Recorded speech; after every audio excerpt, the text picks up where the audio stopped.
How's it going, everyone? Welcome back to another video. So in this video we need to talk about Battlefield 2042, and not just Battlefield 2042, but how I'm going to be covering Battlefield on the channel here going forward. So as you can tell by the title and the thumbnail and stuff, I'm pretty much done with 2042. I just don't play this game in my personal time anymore. This game just isn't fun for me anymore.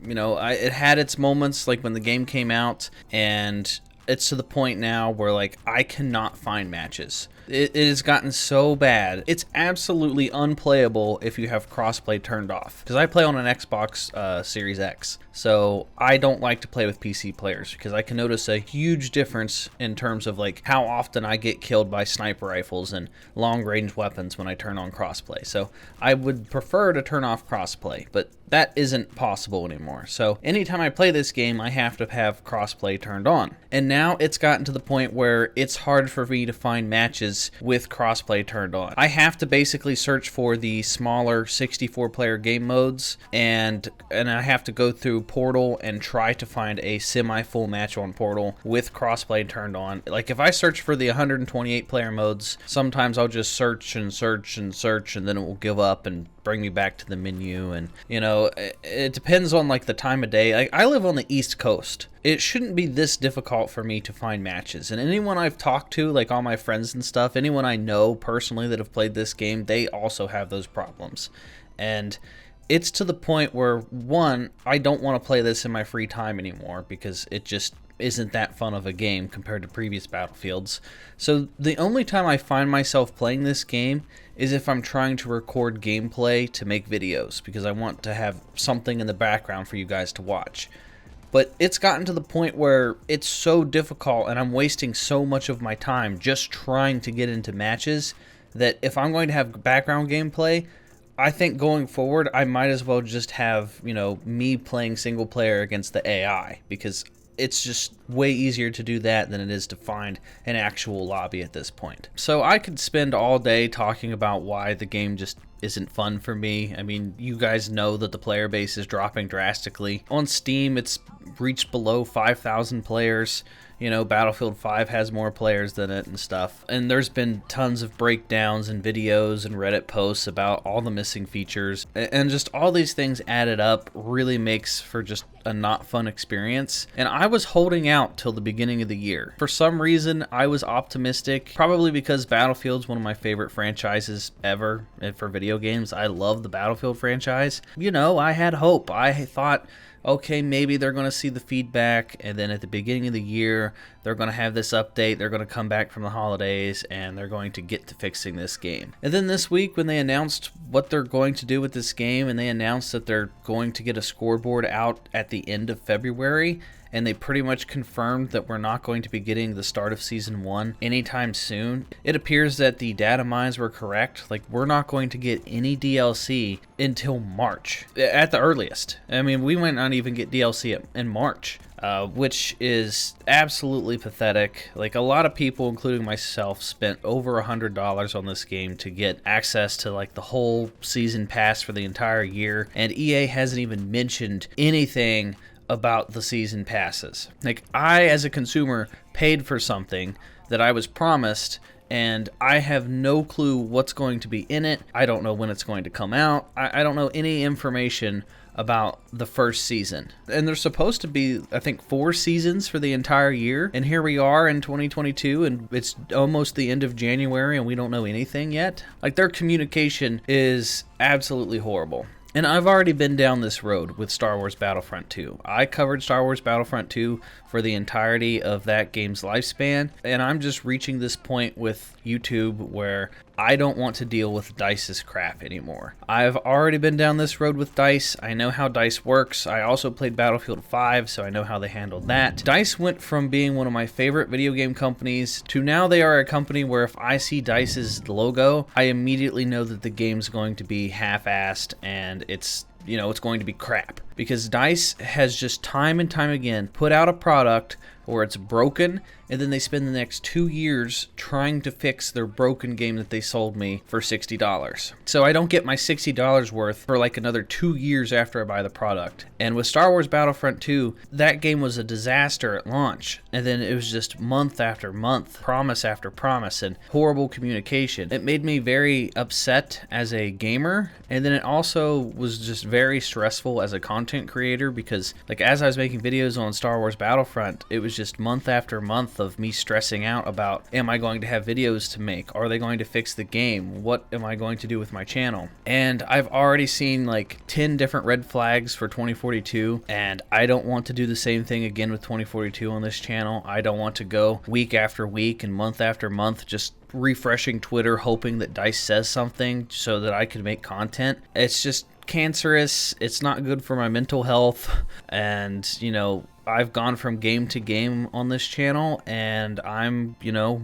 this year we're going to be bouncing from game to game, and I was super stoked to cover Battlefield 2042, and I really wanted to make tons of videos and guides and weapon guides and tips and tricks and tons of different stuff, but I honestly have no desire to do any of that stuff, because, you know, who would I even make those videos for to begin with? Like, I wouldn't have fun making those types of videos. There's not going to be anyone to watch them because the player base is so dead. So when it comes to 2042, I'm still going to cover it on the channel if there's like a big update or any significant news or something, because, you know, I want this game to recover. I want this game to succeed. I want to enjoy this Battlefield game. It's just everything they've told us so far has just been red flag after red flag, and I don't think this game is ever going to be in a good state where it's a good Battlefield game. You know, they'll make some improvements definitely, but I don't think this game is going to be in a state where I want to play it again for quite some time.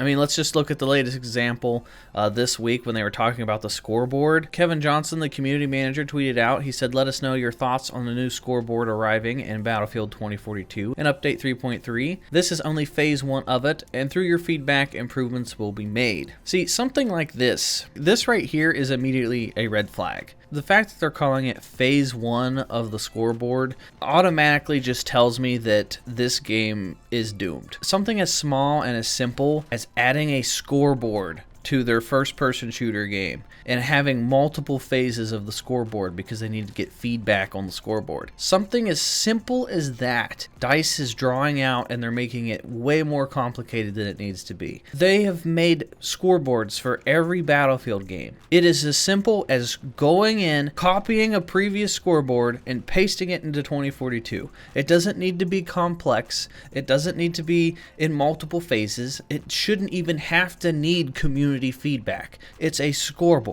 Holding the select button during the match, you look at the board, you can see how many kills you have, how many deaths you have, what your score is, and how everyone else in the entire lobby is doing. That's all it needs to be. It doesn't need to be phase 1, phase 2, phase 3. Okay, the community doesn't like this, we'll change it.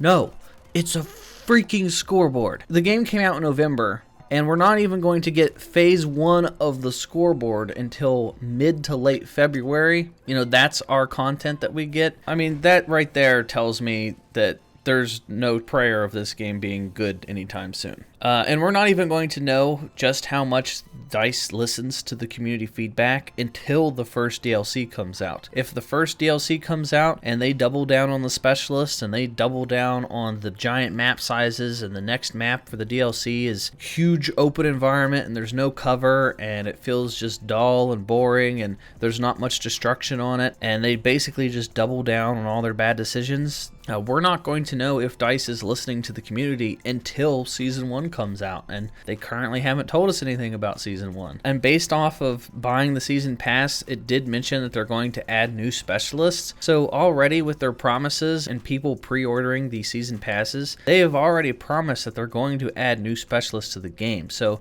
they can't just delete all the specialists because they would be breaking their promise. And unless they offer refunds or do something to compensate the community, you know, they're stuck between a rock and a hard place. Do they double down on these specialists like they said they were going to do from the start, or do they listen to the feedback and they completely redo the specialists? And not to mention that Tom Henderson, if you guys don't know Tom, he's one of the industry insiders. He has leaked tons of information from different companies. He's leaked a bunch of information about Battlefield in the past. He said EA is reportedly very disappointed with how Battlefield 2042 has performed and is looking at all the options when it comes to the title. This is including looking at free-to-play in some capacity. So this right here is another horrible decision. If they make the game free to play, that is just a huge slap in the face to anyone that gave them money. I know I'm going to be pretty upset since I spent $100 some and they're going to make it free just a couple months later because their game is doing so poorly because they don't listen to their own community. You know, they're going to make it free, and free to play isn't even going to solve their problems. Like right now, the player base isn't happy. Making the game free will bring in an influx of players for like maybe a couple weeks, and then those players are going to realize that the game's bad and they're going to leave too. So making it free to play isn't going to just magically solve all their problems. So yeah, I waited till the beginning of this year to see what DICE had to say. I was hopeful that we would get some DLC in maybe February or something, or at the bare minimum a roadmap, which we still don't have. So yeah, why would I continue to try to cover a game and stress out and base my income around a game that doesn't have a future? I don't play this in my free time, like I said. I can't even find matches 90% of the time anyway, so it's not like I could play it at my free time if I wanted to. So going forward, if there is new content and if there is something worth talking about, I will cover it here on this channel. I will keep you guys informed. But honestly, I'm probably just going to bounce from game to game. I've done it before. You know, I went from Battlefront to Battlefront 2 to Marvel's Avengers of all games. I covered Red Dead. Red Dead Redemption 2 had some of my most popular videos on the channel. I covered Cyberpunk, and I was one of the biggest Cyberpunk channels on YouTube at the time. And then I even made the transition to Battlefield 2042. So time and time again, people have told me, oh, your channel's going to die off. You're going to lose your subscribers. And, you know, I've proved everybody wrong time and time again. As long as I cover a game and I make videos that I'm confident in, and I make videos that people out there are going to want to watch, I think I'll be okay. Proven to myself that I can make videos on multiple video games. I mean, this channel is called SwanyPlaysGames, not SwanyPlaysAGame. You know, I'm pretty stoked for Lego Star Wars. I'll probably cover Lego Star Wars. I think Jedi Fallen Order 2 is supposed to come out this year, so I'll definitely be covering that. Maybe some God of War. 2022 has a pretty big lineup for some video games, so I'll probably dabble in a bunch of different games. We'll see how it goes. But Battlefield 2042 has pretty much defeated me, and you know, if I'm not going to have fun playing it in my free time, I don't want to do it on YouTube, because if I don't enjoy YouTube, what's the point? You know, I might as well just have any regular job, any 9-to-5 job that I just hate going to every day. I do YouTube because I love doing YouTube, and if I'm covering a game that I don't enjoy, you know, I'm not going to enjoy YouTube anymore. So until a good game comes out, probably just going to keep streaming on Twitch at SwanyPlaysGames Live. So if you guys haven't yet, you can follow me over there. So yeah, hopefully I see you guys over on Twitch, and that is going to do it for this update video for everyone, and I will talk to you all in the next video.